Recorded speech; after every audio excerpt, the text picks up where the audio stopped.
542 mga tol. Tapos yung gas natin at yung trip bay natin, isi-0-0 natin yan. Yan, dito natin malalaman kung ilang kilometro na yung naitakbo natin.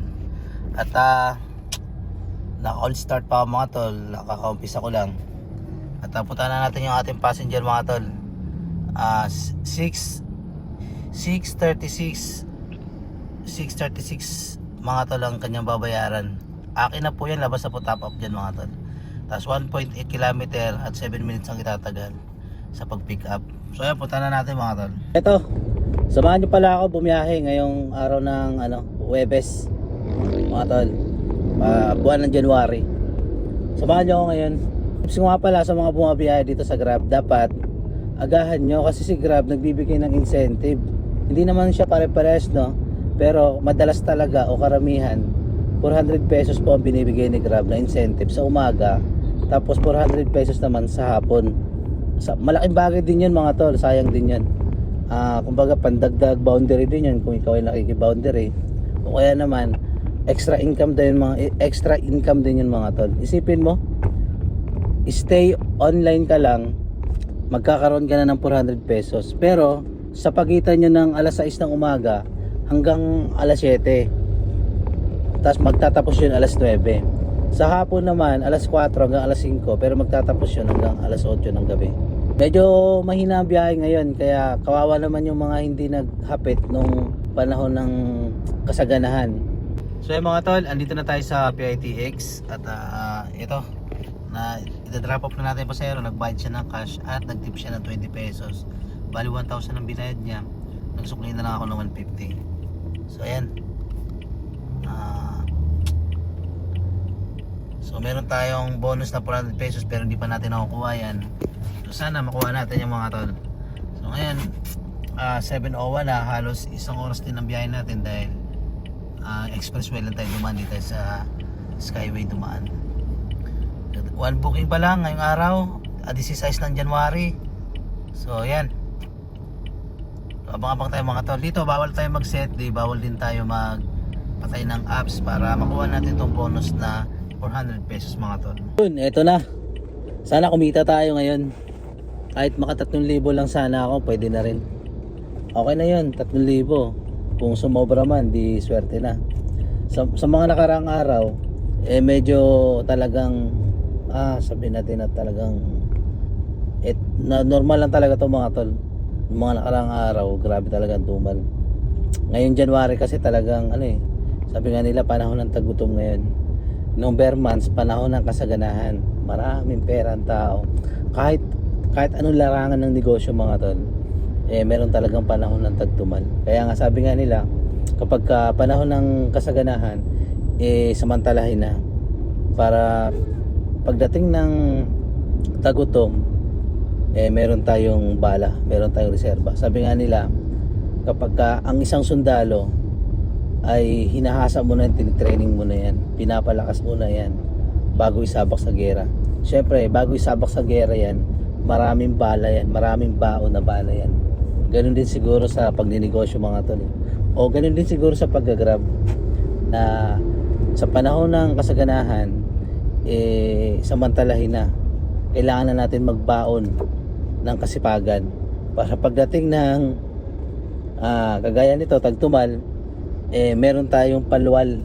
Tawag namin doon paluwal mga tol. Kumbaga ang target namin kapag bare months, halimbawa ako, kapag bare months, iniipon ko na yung kinikita ko at sinisipagan ko na para yung December, January hanggang February, dapat mabayaran ko na yung 3 buwan na yun. Para sa mga ganitong panahon, kahit pa paano petis-petis na tayo mga tol, ano? So ayun lang mga tol, balitaan ko nga pala kayo kung makakamagkano ako ngayong araw ng 16 Huwebes ng January mga tol. Peace out. 10:15 AM na mga tol. So bali wait lang bali 55.2 km na po yung naitakbo natin at yung gas natin na nabawas mga tol, ano? Bali nag 0 minutes na siya mga tol. Kapag nag 0 minutes na yan, ibig sabihin makukuha natin yung incentive. Pero sa tingin ko mga tol, baka hindi natin makuha kasi nga nag-cancel ako ng pasahero mga tol. Sobrang layo kasi ng pick up at sobrang ano pa, sarado pa yung mga ilang daanan doon, kaya napilitan ako i-cancel. Sana makuha ko pa rin yung 400 mga tol. So bali meron tayong kinita na 1,473 ngayong alas 10 ng umaga mga tol. So mapapansin nyo, naka-6 na booking ako. At ito yung mga booking ko mga tol. Merong, ay nakuha ko mga tol. Yun, kakapasok lang. Ay, salamat sa Diyos. Nakakuha ko. Congratulations, you earned 400 pesos. So nakuha ko mga tol. Salamat naman. So ayun mga tol, yung cancel. Ayun, may cancel tayo dyan. At may pumasok na 75 pesos. Chinaga ko yan mga tol. Chinaga ko yan. So kumita tayo ng 1,400. Tapos ipa-plus natin yung 400, nasa 1,873 mga tol ang kinita natin. Bali nandito nga pala ako sa may Ortigas mga tol. At iikot muna ako, pupunta ako dito sa may Meralco Avenue. Iihi muna ako dahil iihi na ako dito sa Petron. So yun mga tol, nakagulat. Bigla pumasok yung incentive. Bukas pa papasok yun.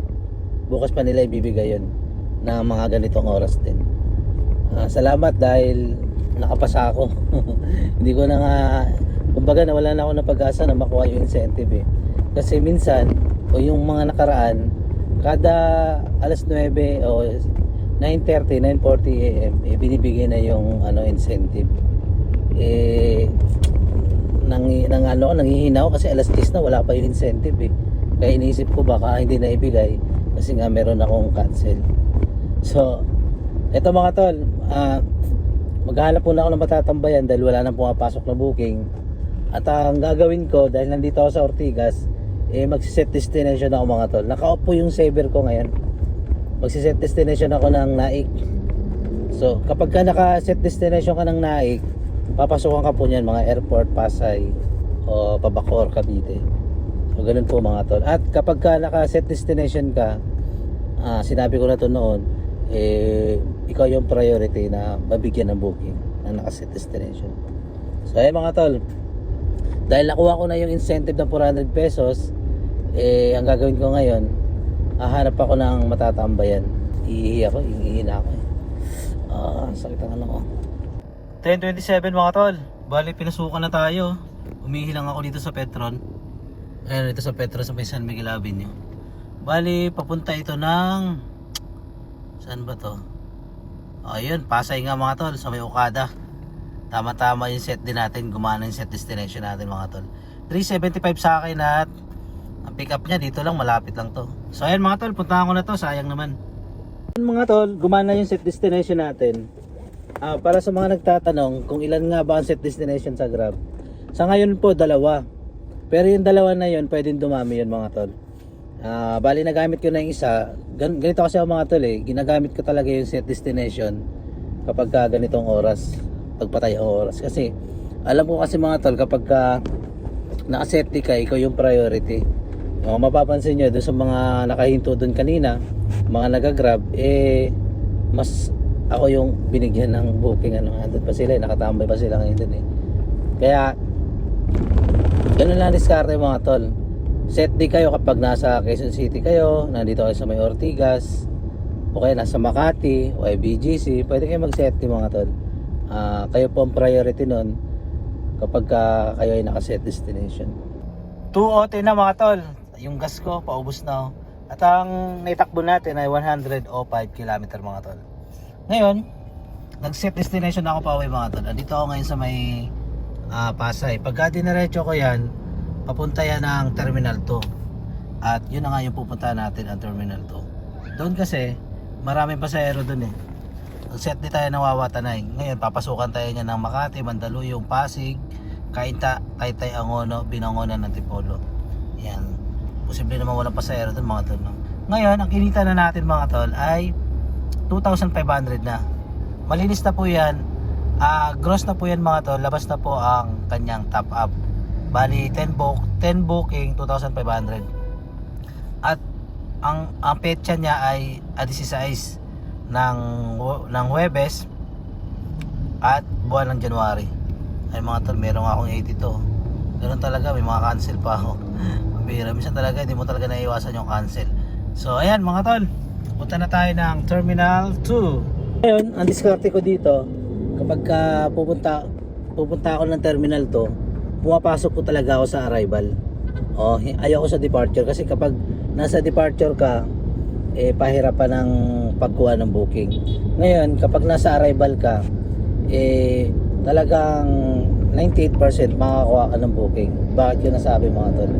Sa Grab kasi, meron kasi ditong sistema kapag ka nasa departure ka, iikot ka nasa mga 2.5 kilometer kapag ka nasa departure ka.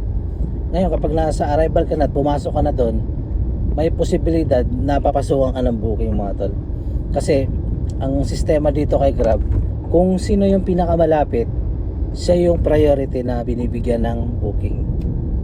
Ngayon, nakaset din ka na at malapit ka pa dun sa pick up location o kung saan may nagbubook na pasahero, 100% sa'yo ibibigay yung booking. Ngayon, kung wala namang pumasok na booking, ang gagawin mo naman, umano ka na lang mga tol. Bumalik ka ulit, umikot ka. Papunta ulit doon sa arrival hanggang sa mapasukan ka. So ganun po ang diskarte ko. Kasi kapag sa malayo ako mag-aantay, malabong mapasukan ng booking mga tol. Kapag ka malayo ka sa area na nagbubuk, sabihin na lang natin 2 km, 1 km. Nako po, sabi nga nila, aamagin ka na lang mga tol. Swertehan na lang kung may iba to sa yung booking. So ayun mga tol, andito ako sa terminal to. May pinasukan ako pa Makati. Ang pick up niya ay arrival 15, Bay 15 mga tol. 250 nga lang yung akin. Pwede na yan. Kaysa naman magtambay ako ng matagal. Dito mga tol, okay, magtatambay siya sa gilid. May nanguhuli dyan. So ayan, punta na tayo sa arrival Bay 15 o 14 mga tol.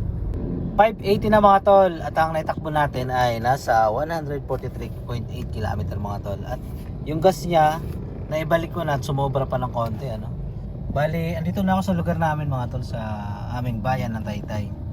Nga pala, ito na yung kinita natin. Naka 3,190 tayo, 13 booking.